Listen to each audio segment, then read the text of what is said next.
So this article, The Impossibility of a Paretian Liberal, by Amartya Sen, makes the argument that the Pareto criterion is incompatible with some degree of minimal liberty, that is, allowing individuals to be decisive over those social alternatives that are very personal to them and are in their personal sphere of decision making. And the example given by Sen is that of a book, Lady Chatterley's Lover, and two parties, Prude and Lude,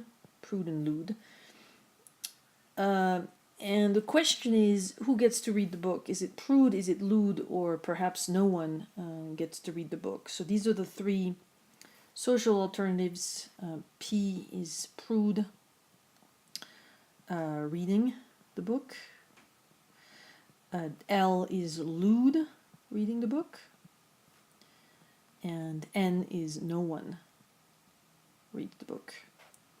No one reads the book. So what are the parties' preferences here, the rankings between P, L, and N? Well, Prude would rather no one read this book, but if someone must read it, Prude would prefer that it be him and not Lude.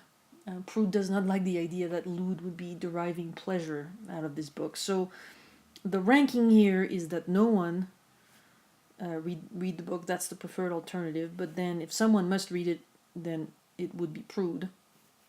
And finally, Lude reading the book is the least favored alternative. Lude, on the other hand, would rather that the book be read than no one read the book. But if someone must read the book, Lude would actually derive pleasure out of Prude reading this book. So Lude would rather that Prude read it. That gives Lude some kind of pleasure that Lude places over and above his own enjoyment of the book. So P is preferred to L, which is preferred to N. So now let's try to see how the Pareto criterion is incompatible with minimal liberty. So the Pareto criterion would require that P be preferred to L. Because we can see that both parties prefer that Prude read the book rather than Lude read the book. So P must be preferred to L. Both parties are in agreement. What does minimal liberty tell us?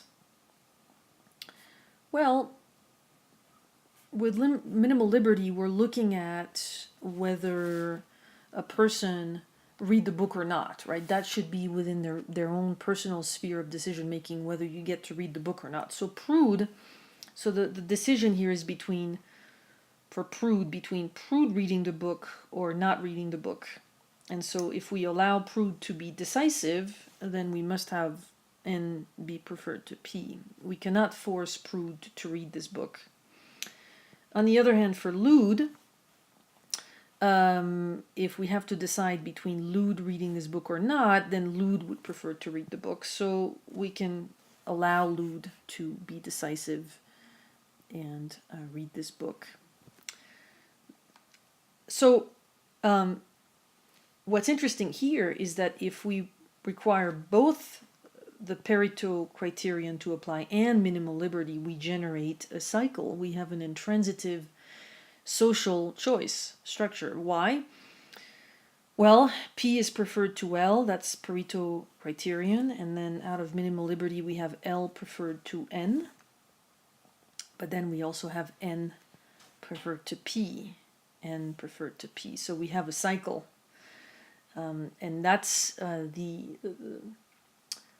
the paradox, or rather this other impossibility theorem established by Sen, which is that the Pareto criterion is not compatible with minimal liberty, which I believe would somewhat weaken the desirability of the Pareto criterion in the Eurovian framework for social choice.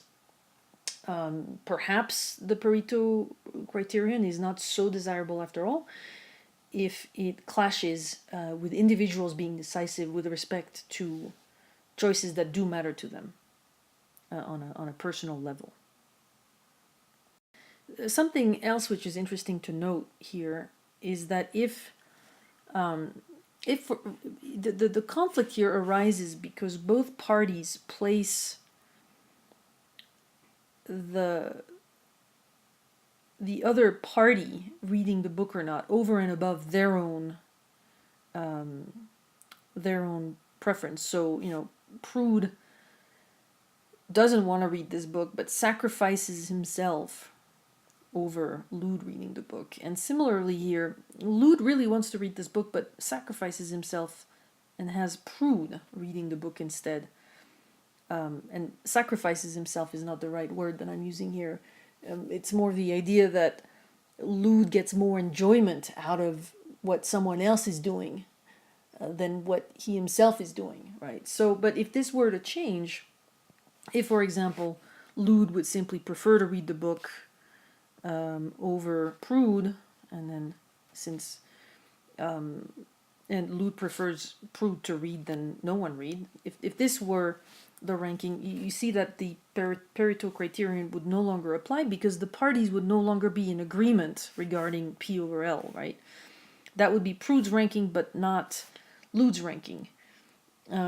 So that's an interesting reason here for the conflict, is parties expressing preferences regarding what the other person is doing, and both parties being in agreement, right? Both parties agreeing that P is preferred to L, but in doing so expressing a preference that really involves another person, another person's actions, i.e.